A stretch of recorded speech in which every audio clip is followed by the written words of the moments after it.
Ehi gente, come state? Come avete letto nel titolo, oggi parliamo di Rejoice, una storia del primo contatto, il romanzo di fantascienza scritto da Steven Erikson e tradotto in italiano da Paolo Maggi. Tranquilli, io faccio l'enorme sforzo di non fare alcuno spoiler, ma voi per ricambiare potete fare il piccolissimo ma molto importante gesto di cliccare su iscriviti. Forza, conto su di voi. Benissimo, partiamo.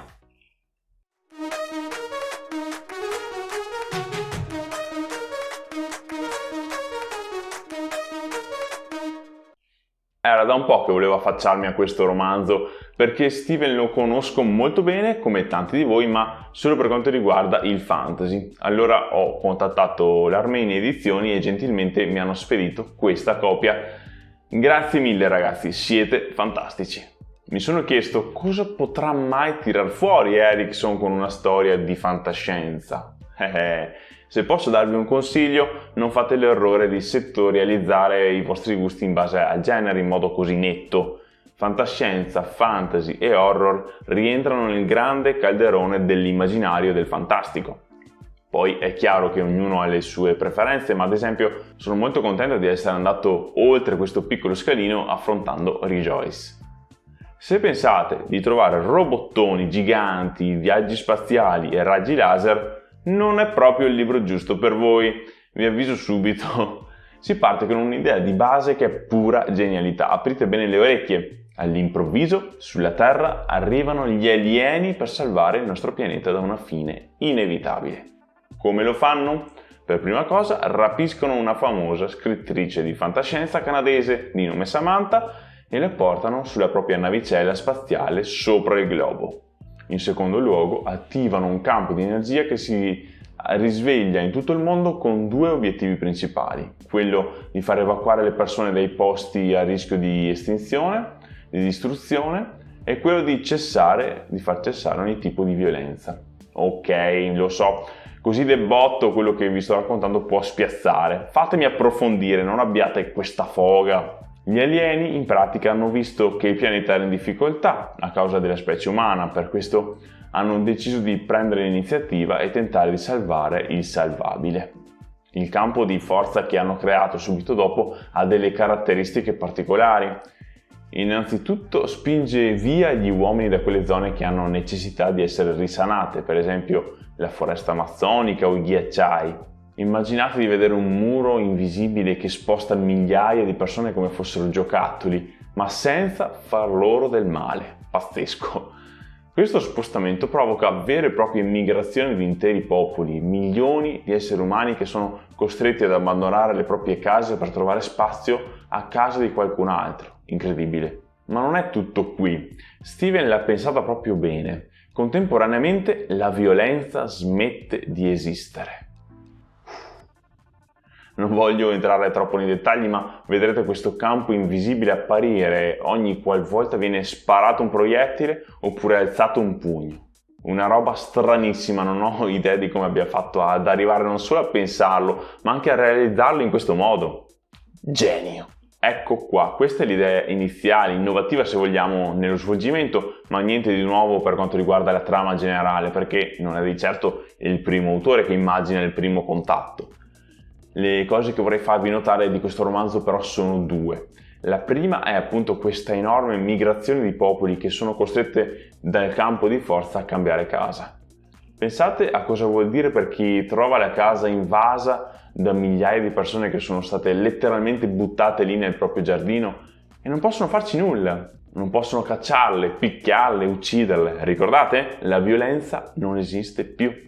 E questa è la seconda cosa, la più importante. Erikson, tramite queste pagine, esplora la natura dell'essere umano quando viene privato dell'espressione della violenza. Opinionisti, politici, militari, giornalisti, commentatori web e chi più ne ha più ne metta. Tanti, forse troppi personaggi che criticano cosa sta succedendo nel mondo.